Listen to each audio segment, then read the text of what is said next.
Thank you. Please be seated.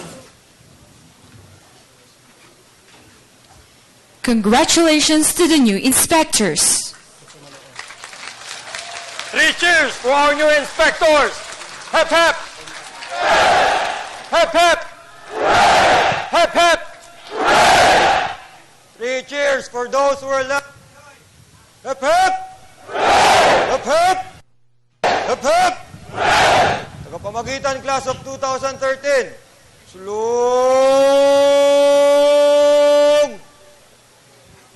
Good. Class of 2013, kahit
Magpapasinterview pa mga kasitse.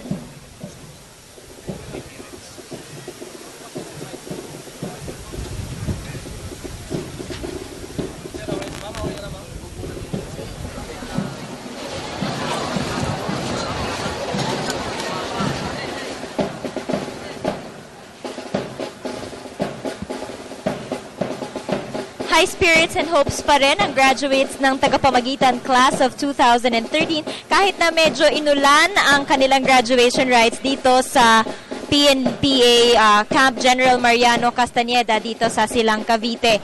At nakatanggap nga kanina Inspector Yatar itong yung top 1 sa class ng tagapamagitan ng malakas na pagpalakpak mula sa audience at sa mga magulang at pati sa kanyang mga classmates noong siya ay tawagin at gawaran nitong award na kampilan ni Pangulong Benigno Aquino III. At ilan din sa mga nakatanggap ng kampilan award sina Cadet Christian Javier, Cadet Davis Dulawan, Cadet Ayman Camlon, Cadet Jaime Imadpang, Cadet Adrian Agbanaog at Cadet Jomar Andres. Sa kanyang valedictory address, pinasalamatan ni Pascual ang kanyang pamilya, mga guro at mga mamamayang Pilipino para sa pagsuporta sa kanyang pag-aaral. At alam mo, napansin ko dun sa video na medyo mangiyak-ngiyak itong mga magulang ni Pascual. Sinabi rin ni Pascual sa kanyang co-graduates na ang tagapamagitan class of 2013 ay dapat na maging malakas laban sa pagsubok, lalo na laban sa korupsyon. Inaanyayahan din niya yung mga bagong miyembro ng pulisya na kanyang mga kaklase na muling ibalik ang ningning ng imahe ng kapulisyahan daw ng pagpapakita ng sakripisyo at mabuting halimbawa. Ano masasabi mo sa speech ni Pascual, sir? Yun nga kasamang Vivian, ano? Malinaw ang hamon ng ating pamahalaan sa pamumuno ng ating Pangulo na dito na patunayan natin sa labas kung gaano talaga katatag ang isang law enforcement officer. Hinighlight nga din itong si Pascual yung value of integrity, loyalty, and excellence sa pagiging isang pulis paglabas niya na nila ng PNPA. Ano? Also, siniguro ni Pascual sa mga kababayan natin na itong mga graduate ng tagapamagitan batch of 2013 ay committed sa ideals ng law enforcement at pagtatanggol sa mga mamamayang Pilipino. Kasi, di ba yung mga mamamayang Pilipino ang nagpaaral sa kanila. Gusto rin nating i-recap itong mensahe ng Pangulo. Matutukoy natin ng pasamasin. Kayo mag-intro.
Ladies and gentlemen, the new inspectors of Tagapamagitan class of 2013, as their first time in their lives to be accorded with honors to form the long maroon line.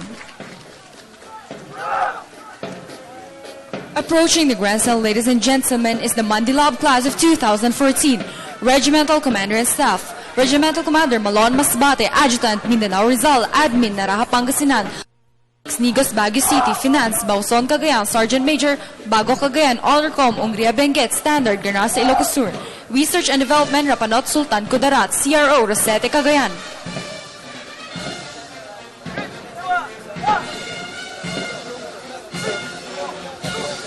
First Battalion Commander and Staff, Battalion Commander Albaitar, Legazpi City, Bukay Kalinga, Labasbas Cagayan, Comafay Mountain Province, Merca, Negros Occidental, Landicho, Cavite, Chua, Cotabato City. Alpha Company Commander and Staff, Company Commander Pagapa Benguet, Noliar La Union, Gafud Cagayan, Martin Bataan Alfonso, Pasig City, Mangubat, Negros Oriental, First Platoon Leader, Mabea, Bohol, Second Platoon Leader. Bravo Company Commander and Staff, Company Commander Fataner Benguet, Rendora, Quezon City, Rosadinho, Manila, Dulawan, Ifugao, Sigian, Surigao del Sur, Roldan, Ilocos Sur, First Platoon Leader. Garo, Isabela, Second Platoon Leader. 2nd Battalion Commander and Staff, Battalion Commander Quinito Marquina City, Salvacion Davao City, Perez Cavite, Crisolog Isa, Ratunil Misamis Oriental, Valderrama Aurora, Sarno Cavite. Charlie Company Commander and Staff, Company Commander Focad Mountain Province, Anekang Mountain Province, W. Cagayan de Oro City, Garcia Batangas, Halandon North Cotabato, Dangatan, Baguio City, 1st Platoon Leader. Balogo, Negros Occidental, 2nd Platoon Leader. Delta Company Commander and Staff, Company Commander Abarquez, Pasig City, Feranil Bukidnon, Sacmar Isabela, Romeroso Cavite, Villanueva Olongapo City, Ganaban Mountain Province, 1st Platoon Leader. Dakyao, Quezon City, 2nd Platoon Leader.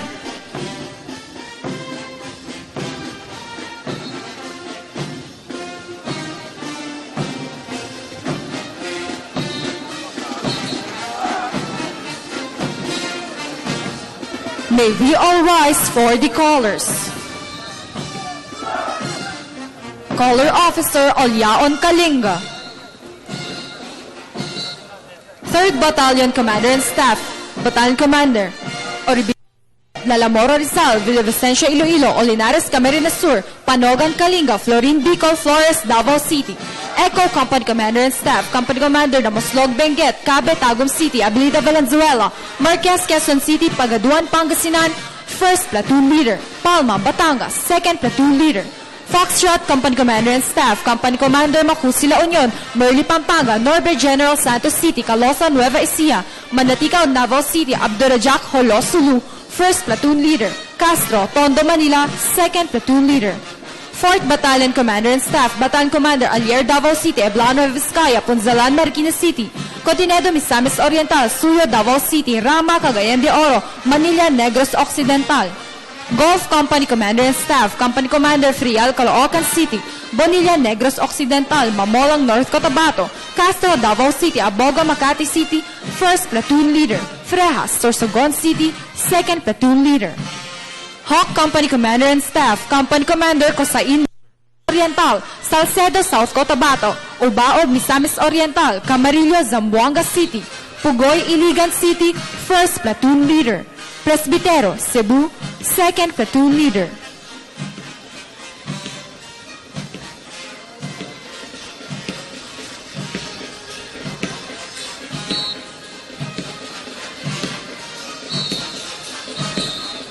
And the PNPA Band, headed by Senior Police Officer 4, Eduardo Ignacio Briones.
Morning, sir.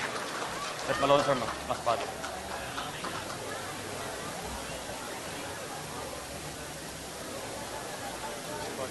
Red Mindanao, sir, Rizal, sir. Red Migos, Red Naraha, Pangasinan. Red Carnase, Ilocos. Red Ongrea, Baguio City.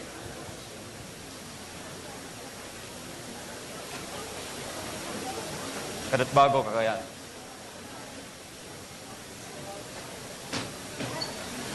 Red Bauson, Cagayan.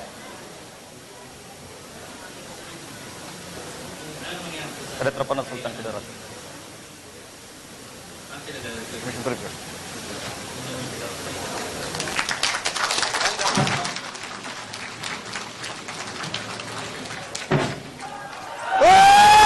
that is the traditional throwing of shaku that signifies the cadet's success over hundreds of struggles they hurdled in the 4 years of their cadetship.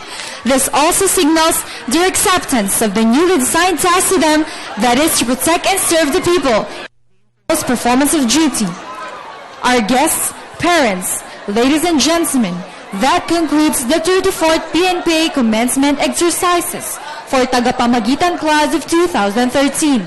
The President, Philippine Public Safety College, Attorney Ruben Del Rosario Platon, Philippine National Police Academy Director, Police Chief Superintendent Dominador Aslava Aquino Jr. and his staff, and the members of the Command Group, Corps of Cadets, Philippine National Police Academy, convey our sincerest gratitude to our guest of honor and speaker, President Benigno S. Aquino III, and all our guests for being part of the 34th PNPA commencement exercises. Congratulations on the new police, jail, and fire inspectors. Mabuhay po tayong lahat! At sa paghahagis nga ng kanilang mga shaku ay opisyal nang natapos ang stint nitong 252 graduates of the Tagapamagitan Class of 2013 dito sa Police Academy o PNPA.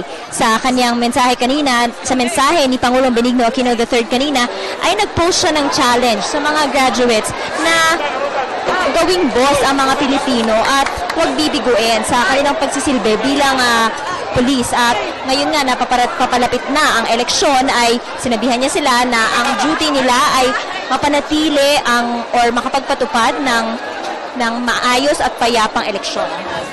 Tama ka dyan, no? At nakita natin ang kanilang mga magulang. Tuwang-tuwa sila. Ganun din ang ating taong bayan. Nag-aabang sa kanila dahil in-expect ng ating mga taong bayan na talagang ito ang mga bagong hanay ng ating makabagong public safety officer na tutulong sa atin. Sabi nga ni Pangulo, sila yung mga idealistic pa. At sana kahit na nasa pulisya na sila, ay dalhin nila ang kanilang mga ideals sa law enforcement at pagtatanggol sa ating mga mamamayan. Kanina rin sa speech ni Pangulo, hinighlight niya yung mga investments ng para ma-improve ang PNP. Ilan na dito ay yung 74,000 pistols daw na binili ng pamahalaan para mapunan itong kakulangan sa pistols ng Philippine National Police. So because of this, naging 1:1 na ang ratio ng mga pistols sa mga policemen. Also, binanggit ni Pangulo kanina yung 76 na bagong fire trucks para makatulong sa pag-apula ng sunog kung saan man sa lahat ng bahagi ng bansa. At binanggit din niya yung 21,000 na pabahay para sa mga pulisya. Ano po ang reaksyon niyo dito? At masayang-masaya tayo, no? Dapat magbunyi ang ating mamamayan dahil ang ating pamahalaan ay tinutugunan ang mga kakulangan. Kasi kahit anong galing ng ating public safety officer, kung kulang naman sa gamit, hindi natin magampanan ng buong-buo ang ating tungkulin. At dahil dito, magiging maayos na at maipatupad na talaga natin ang dapat nating gawin bilang mga opisyal. Also, i-recap ko lang yung sinabi ng valedictorian ng Tagapamagitan Batch of 2013 sa kanyang mga co-graduates na hinighlight niya yung values of integrity, loyalty, and excellence sa pagsisilbi nila in the future. Also, mangiyak-ngiyak itong mga magulang ni Pascual kanina nung narinig niya ang pagsasalita ng kanyang anak na pinasalamatan sila at pinasalamatan din ang mga mamamayang Pilipino sa pagpapaaral sa kanila. At kaugnay niyan, makakapiling natin ngayon ang top notcher ng batch Tagapamagitan Class of 2013, si Mr. Pascual. Magandang umaga po sa lahat. Yes, good morning. Ano yung masasabi mo dun sa mensahe ng Pangulo? Ano yung, what is your response to his challenge? Kitang-kita po naman natin lahat at nararamdaman natin ang suporta ng ating mahal na Pangulo para maibigay natin ang serbisyo para sa taong bayan. At ang kinakailangan lamang po ay sa pamamagitan ng mga facilities na binibigay sa atin sa Philippine National Police, sa Bureau of Fire Protection at sa Bureau of Jail Management. Kailangan po natin gamitin ito ng maayos at pagserbisyon po ng maayos ang ating mga kababayang Pilipino. Mula sa iyong speech kanina, nakuha ko na yun palang mga magulang mo, parehong public servants. So ano ba yung parati nilang sinasabi sa iyo nung pumasok ka dito sa PNPA at paano ito nakatulong sa iyong pag-aaral? Una po sa lahat, yung araw-araw ko pong nakikita na pagsiservisyo, na yung lalong-lalo ba yung father ko, although at times hindi namin siya nakakapiling kasi na-assign sa ibang lugar, nakikita ko po yung dedication nila sa serbisyo nila. So yun po yung nagtulak sa akin upang bigyan naman ng serbisyo ang kababayan natin bilang police officer naman po.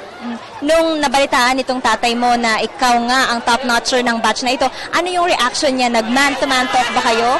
Ano nangyari? Actually po, in-inform ko lang po ang father ko through a phone call. Then, naramdaman ko po na masayang-masaya siya at actually po medyo napaiyak pang po yata yung nalaman niya na top 1 nga po ako. Well, nung nag-retire pala itong tatay mo, ano siya, PO3. Ngayon, ikaw, inspector, 5 ranks higher. Ano ang masasabi mo tungkol dito at sinasaluduhan ka pa daw ba niya? Can you tell us about it?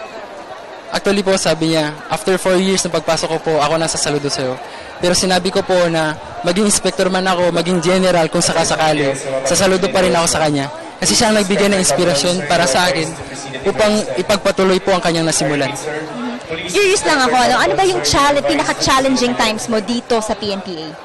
Yung mga araw na nararamdaman natin yung pagkawalay ng ating pamilya, na minsan napapaluha tayo kasi malayo tayo sa ating mga pamilya. Yun po yung pinakasakripisyo yata.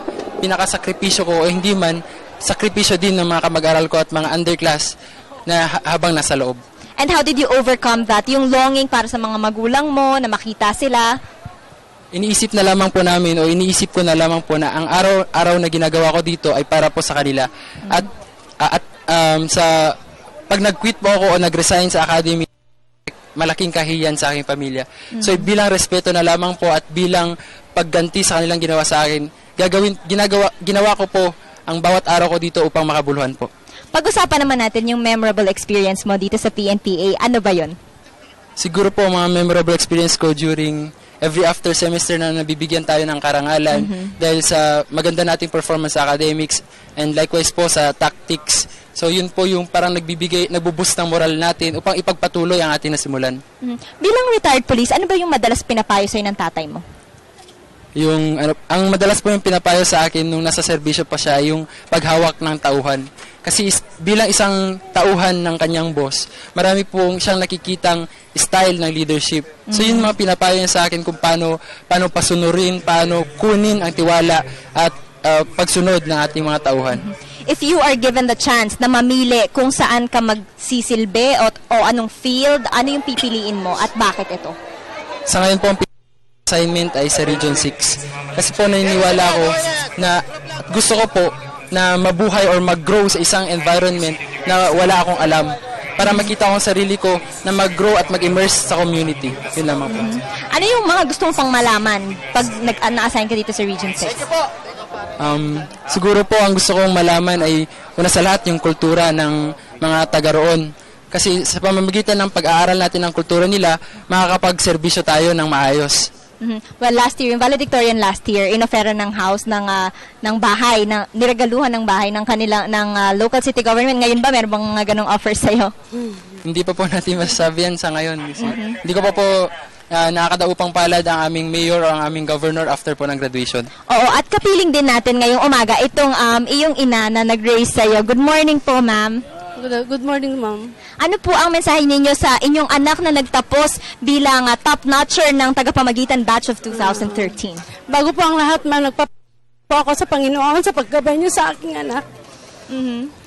Talagang proud na proud po kayo. Very proud po kami sa pagkamit niya po ng bilang top 1. And kahit po bunso itong si Pasky o si John, talaga pong kanyang pinagbutihan ng kanyang pag-aaral kasi diba merong notion na pagbunso, spoiled, ganyan. Paano po ba niyo ni-raise itong si John? Binigyan ko po siya na-advise ko po na lahat po ng mga paghihirap po ay meron din pong katapusan at magandang kalalabasan po. Ano po bang regalo nyo kay John ngayon na siya po ay nagtapos bilang top-notcher ng kanyang class? Yung pagmamahal lang po namin at paggabay pa rin po kahit na may trabaho na po siya. Ano naman po ang inyong mensahe sa kanya ngayon na papasok na po siya sa pulisya? Ang advice ko lang po ay pagbutihin po niya ang kanyang serbisyo sa mga tao po. Okay, maraming salamat po, Gawin ma'am. lang po niya yung mga karapat dapat. Ano po. At maging isang mabuting police, honest and with integrity. Yes, ma'am. Thank you very much po. At ngayon naman po, sa puntong ito ay makakapanayam naman natin ang 6th place at ang 6th place dito sa tagapamagitan batch of 2013 si Inspector Camlon. Kasama ang kanyang uncle na si Mr. and the father. Oh. How do you feel, Cadet Camlon, ngayon ay you made history dahil ikaw ang kauna-unahang Muslim Corps Commander ng PNPA? Siyempre po masaya. Tsaka may proud din po sa sarili. At least na-prove po natin na kaya po natin gawin. Wala pong... Tsaka masaya rin po ako sa binigay sa akin ng Philippine National Police Academy. At least dito malalaman natin po na wala pong discrimination. Mapa-Muslim ka man, Kristiyano, ano po. Mm-hmm. And ano ang mensahe mo sa mga Muslim din? Kasi ngayong taon lang nagkaroon ng 3 Muslim sa top 10 ng PNPA. So talaga mukhang pinagbutihan mo ang pag-aaral mo. Opo. Mm-hmm. And paano mo ito nagawa? Paano ka nag-excel? Makinig ka lang po sa professors mo, sa mga advices nila. And then, mag-aaral po na mabuti. Wag pong pabayaan yung pag-aaral po. Tapos, makinig din po sa mga sinasabi ng mga magulang nila. Siyempre, yung mga magulang po yung gumagabay sa atin, di ba? Palagi pong pinapaalala sa akin nung buhay pa po yung mother ko.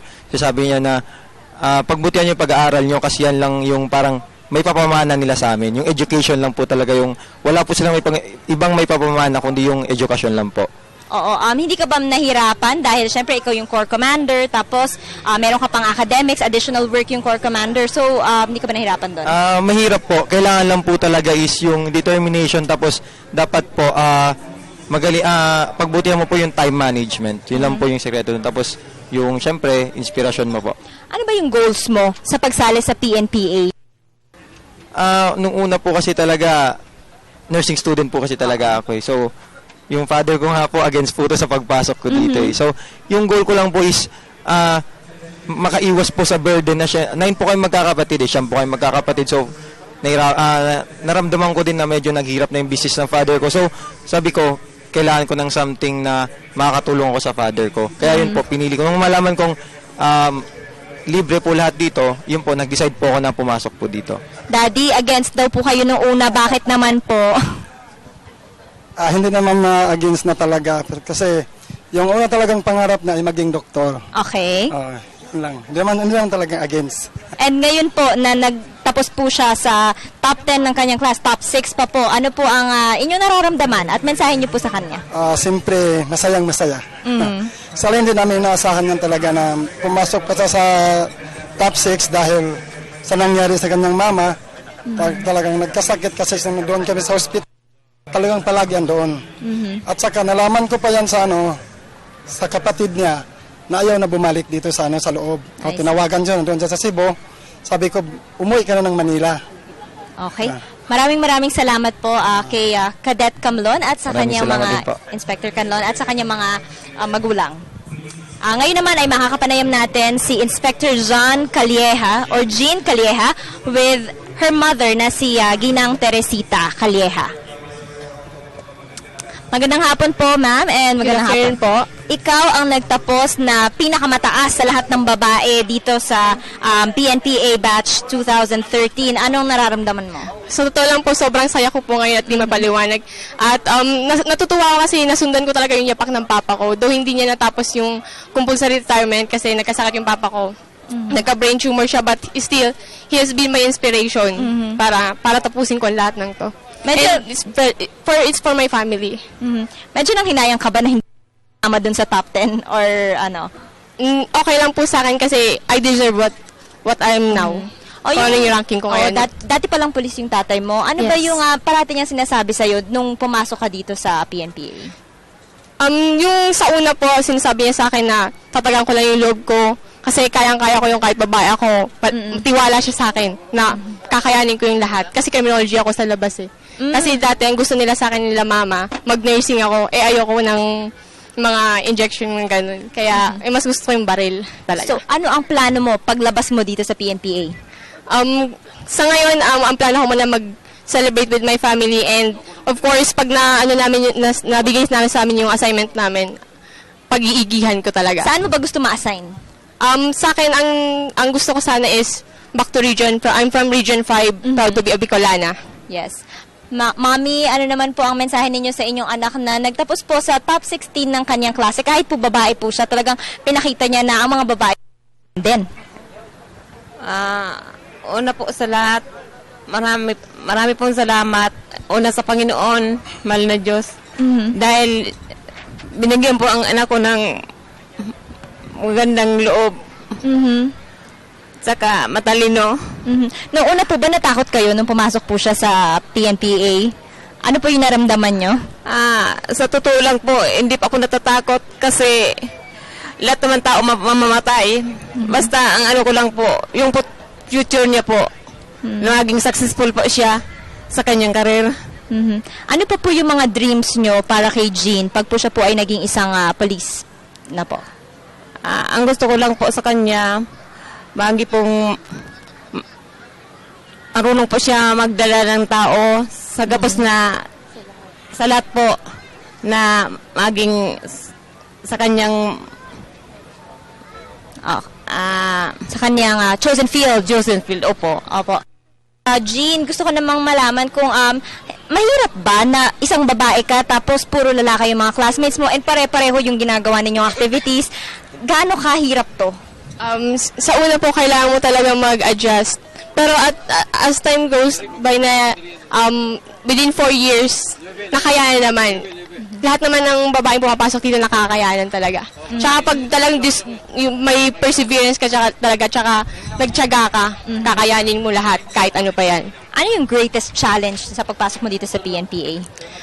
Sa akin, halos lahat naman challenge eh. Kasi as babae, kailangan mo talagang i-prove yung sarili mo. Well, mensahe mo na lang sa mga kababaihan ngayon na graduate ka na bilang isa sa mga top dito sa PNPA. Sa mga kababaihan, let us prove our worth. Hindi lang tayo nasa gilid lagi ng lalaki. Kailangan nating maging matigas. Hindi lang sila. Maraming salamat, Cadet Calleja, at Mami, very much po. Thank you po. Thank you very much.